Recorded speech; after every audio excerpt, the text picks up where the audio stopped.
Fellow Nigerians, as I address you today, I am deeply aware of the struggles many of you face in these challenging times.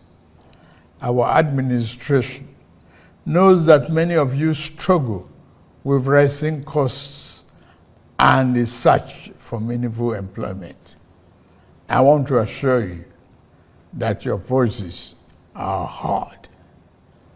As your president, I assure you that we are committed to finding sustainable solutions to alleviate the suffering of our citizens. Once again, I plead for your patience as the reforms we are implementing show positive signs, and we are beginning to see the light at the end of the tunnel.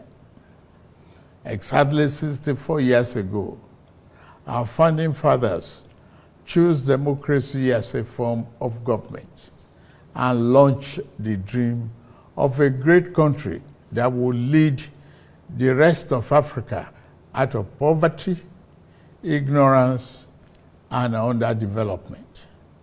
A beacon of hope for the rest of Africa and the world. Over 6 decades later, we can look back and Nigerians worldwide can see how well we have succeeded in realizing the lofty dream of our founding fathers.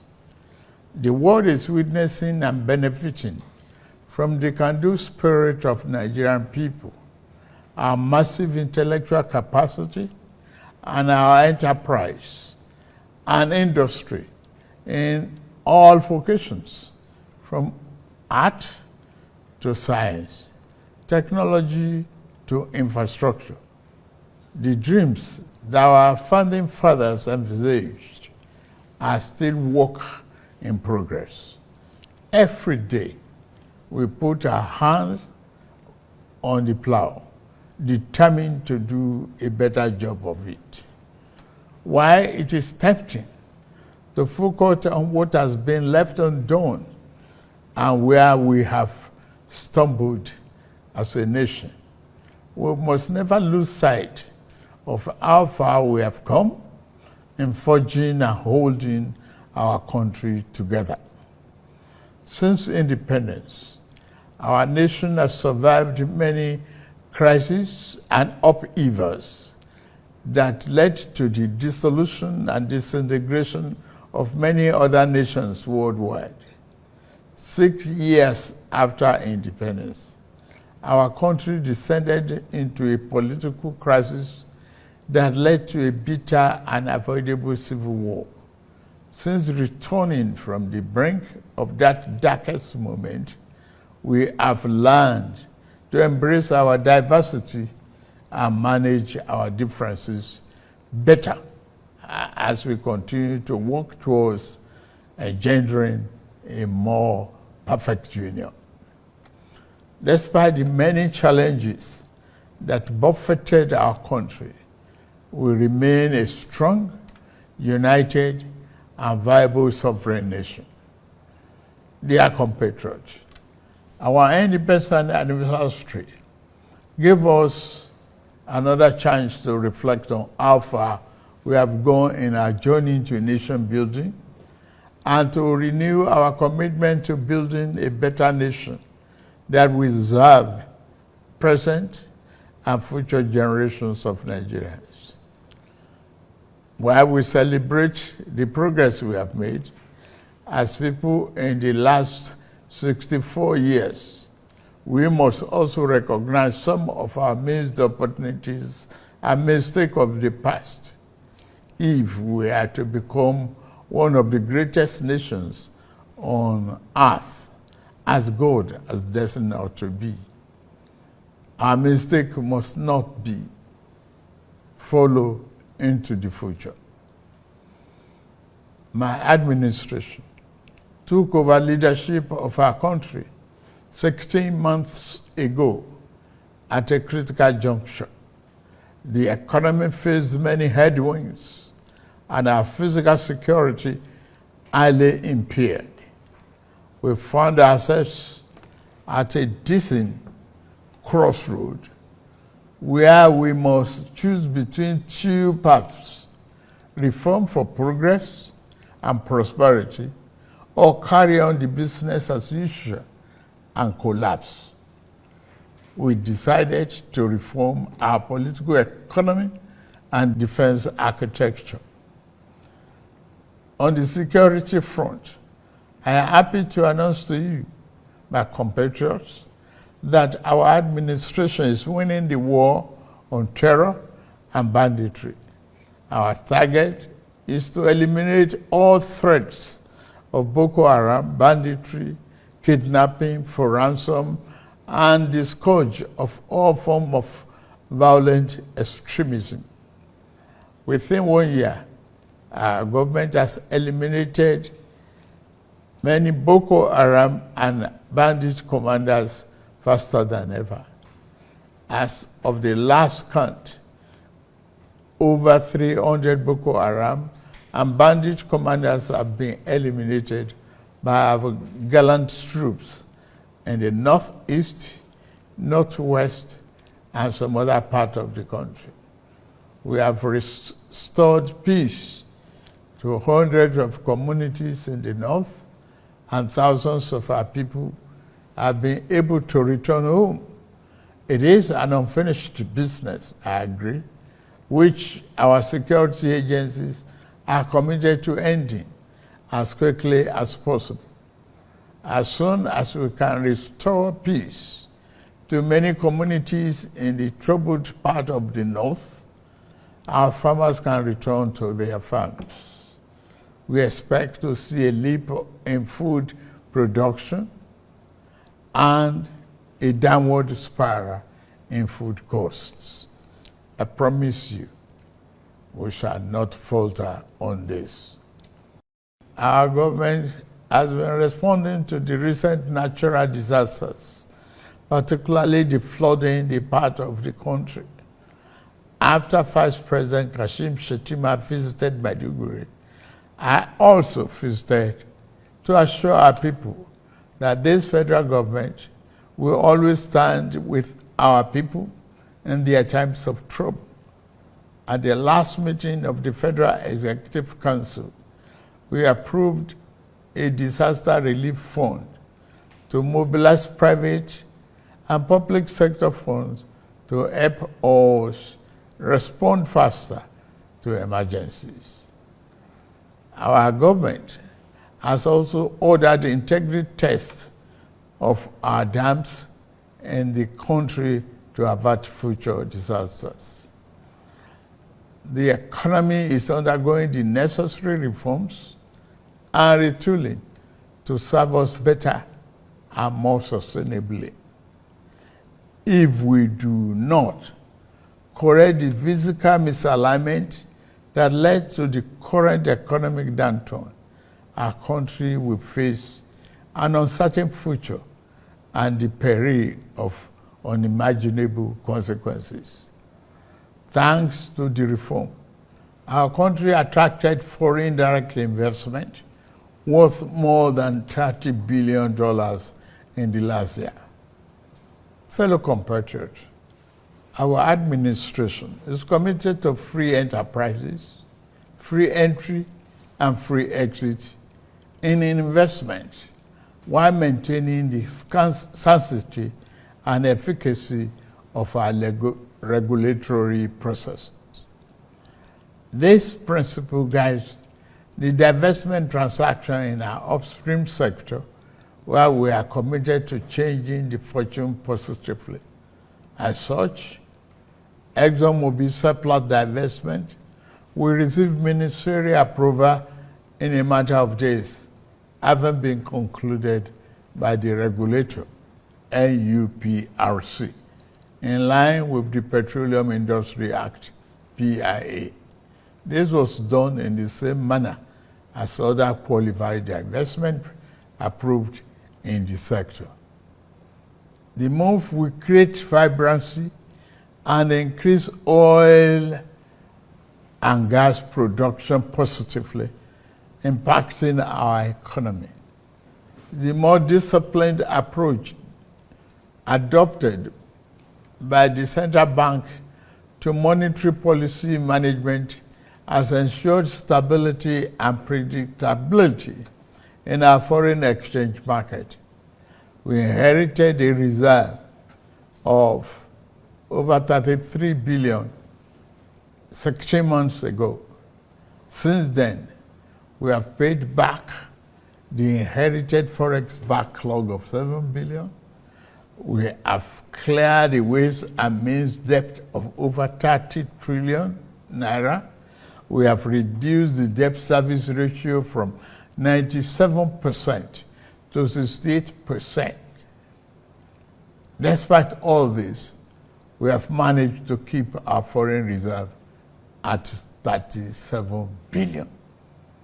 We continue to meet all our obligations and pay our bills. We are moving ahead with our fiscal policy reforms. We stimulate our productive capacity and create more jobs and prosperity. The Federal Executive Council approved the Economic Stabilization Bill, which will now be transmitted to the National Assembly. This transformative bill will make our business environment more friendly, stimulate investment, and reduce the tax burden on businesses and workers once they are passed into law. As part of our efforts to re-engineer our political economy, we are resolute in our determination to implement the Supreme Court judgment on the financial autonomy of local governments. The central concern of our people today is the high cost of living, especially food costs. This concern is shared by many around the globe as prices and the cost of living continue to rise worldwide. My fellow Nigerians, please be assured that we are implementing many measures to reduce the cost of living here at home. I commend the governors, particularly in Kebbi, Niger, Jigawa, Kwara, Nasarawa, and other Southwest governors that have embraced our agricultural production program. I urge other states to join the federal government in investing in mechanized farming. We are playing our part by supplying fertilizer and making tractors and other farm equipment available. Last week, the Federal Executive Council approved establishing a local assembly plant for 2,000 John Deere tractors, combine harvesters, disc riders, bottom plows, and other farm equipment. The plant has a completion time of 6 months. Our energy transition program is on course. We are expanding the adoption of the presidential initiative on compressed natural gas for mass transit with private sector players.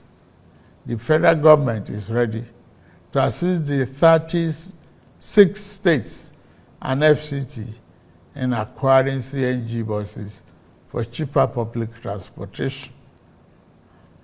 Fellow Nigerians, while we are working to stabilize the economy and secure the country, we also seek to foster national unity and build social harmony and cohesion. Our economy can only thrive when there is peace. As we work to overcome the challenges of the day, we remain mindful of next generation as we seek to galvanize their creative energy towards a better future. we lead today with the future we wish to bequeath to our children in focus. Recognizing that we cannot design a future that belongs to them without making them its architects. Considering this, I am pleased to announce the gathering of a national youth conference. This conference will be a platform to address the diverse challenges and opportunities confronting our young people, who constitute more than 60% of our population. It will provoke meaningful dialogue and empower our young people to participate actively in nation building by ensuring that their voices are heard in shaping the policies that impact their lives. We are creating a pathway for a brighter tomorrow. The 30-day confab will unite young people nationwide to collaboratively develop solutions to issues such as education, employment, innovation, security, and social justice. The modality of this confab and selection of delegates will be designed in close consultation with our young people through their representatives. Through this confab, it will be our job as leaders to ensure that their aspirations are at the heart of the conference deliberations. The government will thoroughly consider and implement the recommendations and outcomes from this forum as we remain resolute in our mission to build a more inclusive, prosperous, and united Nigeria. Our government is implementing several other youth-centric programs to give our young people an advantage in rapid changing world.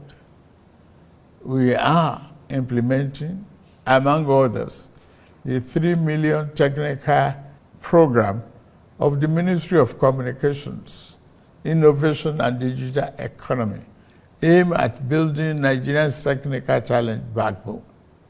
We have also enthusiastically implemented the Nigerian Education Loan Fund, NEL Fund, which provides cheap loans to our students to pursue their tertiary educational dream. In addition, later this month, we shall launch the Renewable Hope Labor Employment and Empowerment, the LEAP. It is conceived as a comprehensive suite of interventions and job creation by Federal Ministry of Labor and Employment that is aimed at facilitating the creation of 2.5 million jobs directly and indirectly on an annual incremental basis, while simultaneously ensuring the welfare and safety of workers across the country, as is the tradition. The government will soon announce all the beneficiaries of our national honors for 2024. The Senate President and the Chief Justice of the Federation have been conferred with the honor of the Grand Commander of the Order of the Niger, GCON. The Deputy Senate President and the Speaker of the House of Representatives have honor of Commander of the Order of the Federal Republic, CFR, while the Deputy Speaker of the House has been awarded Commander of the Order of Niger, CON. Fellow Nigerians, better days are ahead of us. The challenge of the moment must always make us believe in ourselves. We are Nigerians, resilient and tenacious. We always prevail and rise above our circumstances. I urge you to believe in our nation's promise. The road ahead may be challenging, but we will forge a path towards a brighter future with your support. Together, we will cultivate a Nigeria that reflects the aspiration of all its citizens, a nation that resonates with pride, dignity, and shared success. As agents of change, we can shape our destiny and build a brighter future by ourselves, for ourselves, and future generations. Please join us and join our administration in this journey towards a brighter future. Let us work together to build a greater Nigeria where every citizen can access opportunities and every child can grow up with hope and promise. May God continue to bless our nation and keep members of our armed forces safe.